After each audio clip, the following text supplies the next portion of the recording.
Donc après avoir analysé les aliments et constaté que nos aliments que nous mangeons, les aliments que nous mangeons contiennent des éléments ou bien des aliments simples, et après avoir vu que les aliments communs seront digérés, absorbés pour être utilisés par notre corps, arrivons à une unité qui parle des carences, c'est-à-dire l'absence d'un aliment dans l'alimentation, quelles sont les conséquences, ainsi pour arriver à savoir le rôle des aliments simples. Alors,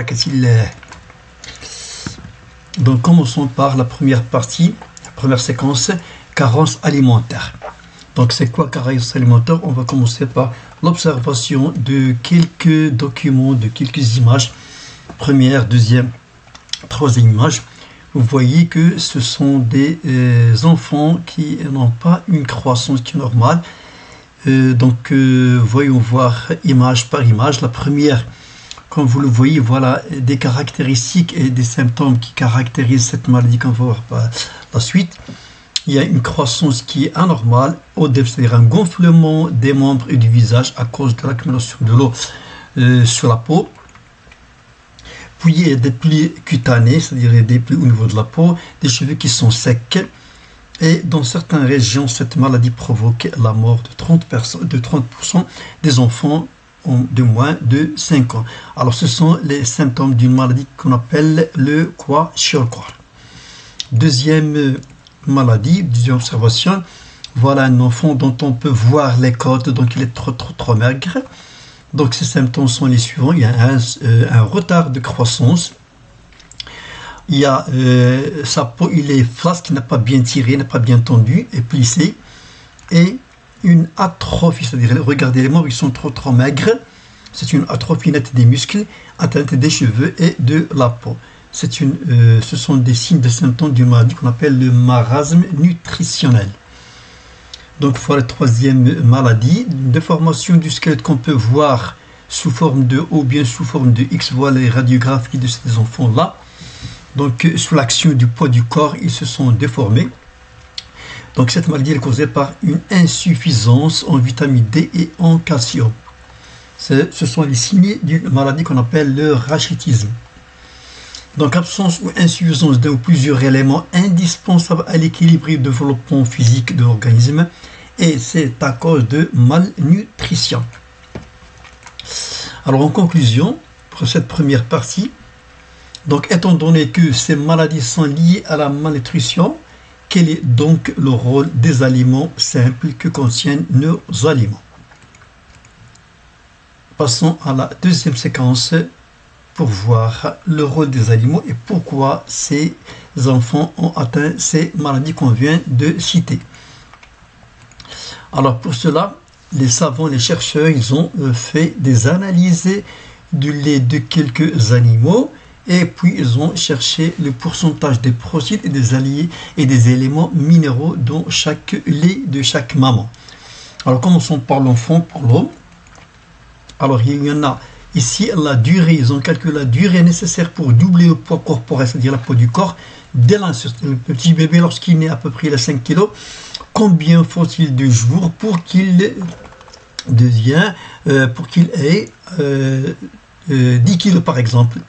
Donc il lui faut 180 jours, c'est-à-dire 6 mois. Alors le pourcentage des protéines dans le lait de sa maman, plutôt je m'excuse, passons ici verticalement. Donc pour le poulain, c'est-à-dire le petit du cheval, 60 jours, le veau, le petit de la vache, 47, le chevreau, l'agneau, le petit de la chèvre, le chien, le petit de la chienne, le petit de lapin, le petit de lapin, c'est 6 jours. Donc si on fait la comparaison entre ces, on voit que ici la plus grande durée pour doubler le poids corporel. Voyons voir maintenant le pourcentage des protéines dans le lait de ces mamans, ainsi que les éléments minéraux.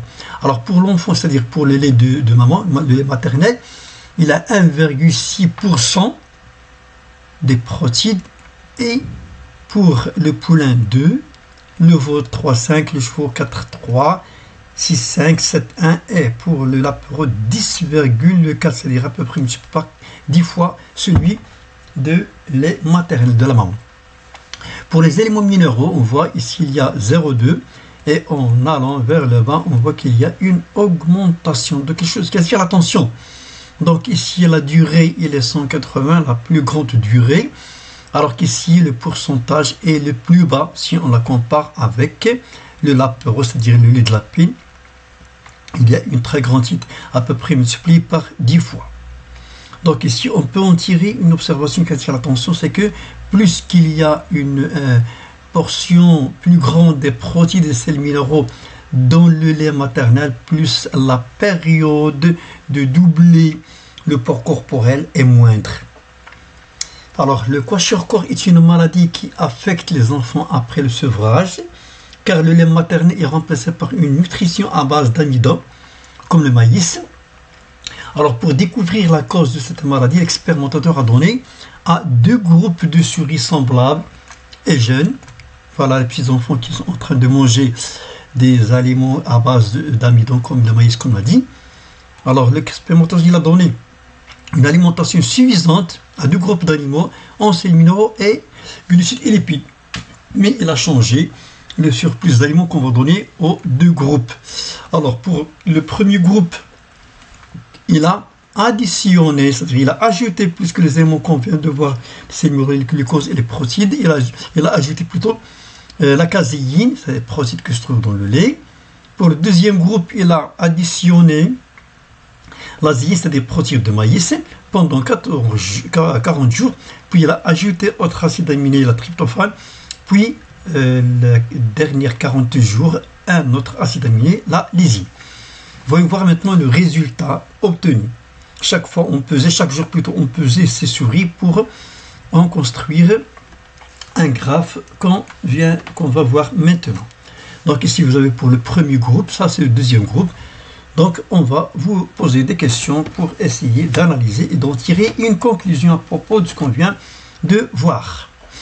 Alors, regardez, donc si vous avez un graphe, un rappel pour comment lire un graphe, ici vous avez le poids, on lit le poids, c'est ce qui est écrit sur l'axe des ordonnées en fonction de ce qui est écrit sur l'axe des abscisses. Donc le poids des souris en fonction des jours. Je m'excuse, voilà. Alors, voyons voir maintenant la première question demandée. On vous demande de comparer la croissance des 2 groupes, voilà, au cours des premières et deuxième étapes. Voilà la première étape pendant 40 jours, voilà la deuxième étape. Donc, ça se voit très bien. Si vous avez un trait ou une courbe qui va vers le haut, c'est une croissance. S'il y a vers le bas, il y a une diminution. S'il est une stabilisation.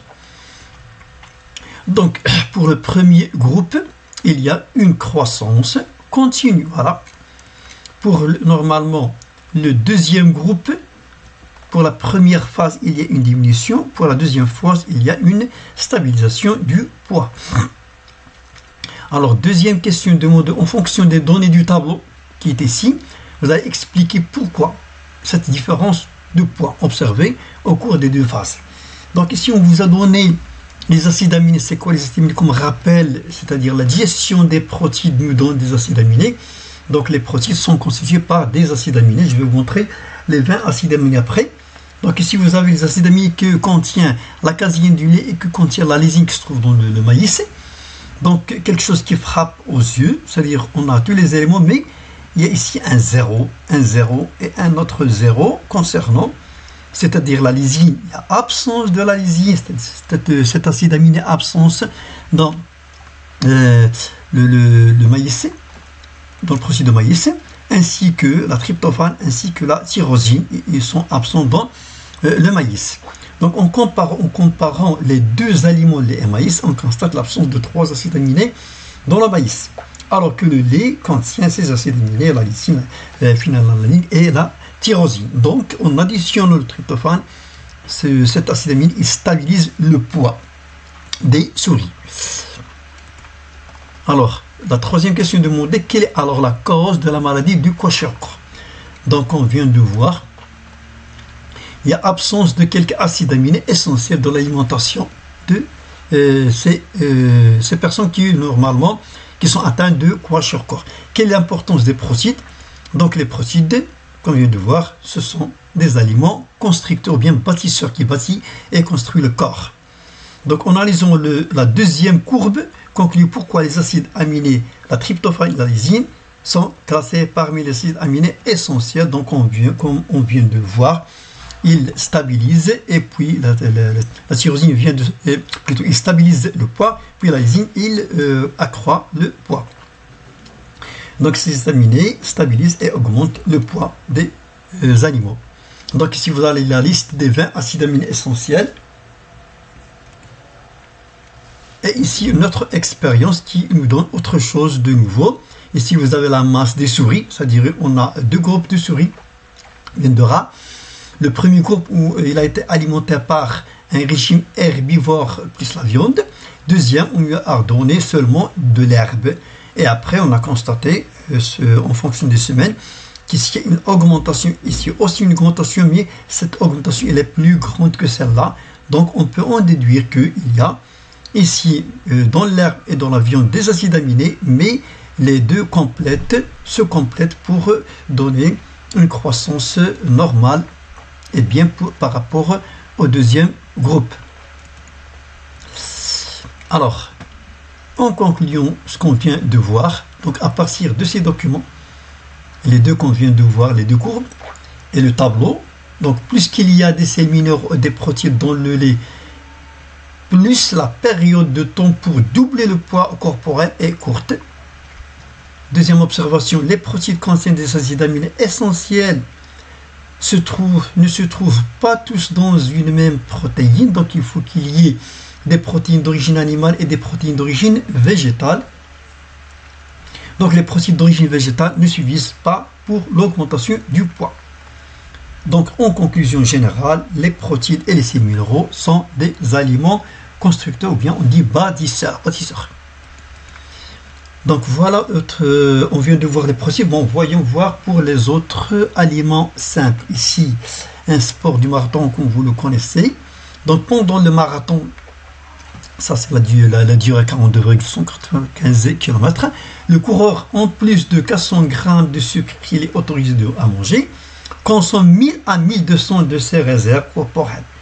Donc ça, on peut en tirer une conclusion que les glucides ils sont très intéressants pour nous donner de l'énergie. Voyons voir deuxième texte. La moelle osseuse, c'est-à-dire la moelle qui se trouve à l'intérieur des os, des reins. On va vous montrer ces animaux-là. Ce sont des animaux qui se trouvent dans le pôle Nord. Ils vivent avec les Esquimaux. Et la nourriture préférée des Esquimaux, et leur nourriture est limitée pendant plusieurs jours au printemps à sucer cette moelle, ce qui les rend sensiblement plus obèses. Cependant, cette façon de nourriture est exceptionnelle et temporaire, car la nourriture des Esquimaux dépend principalement des phoques, je vais vous montrer les images, et des morses avec des morceaux de graisse. On estime que la consommation quotidienne par personne pendant la saison d'hiver est de 2 à 3 km de nourriture, et la graisse, et on représente le 1/4. Voyons voir les noms qu'on vient de voir, les animaux. Vous avez le renne, le phoque, le morse. On constate que ces animaux-là, ils ont un corps qui est riche en graisse.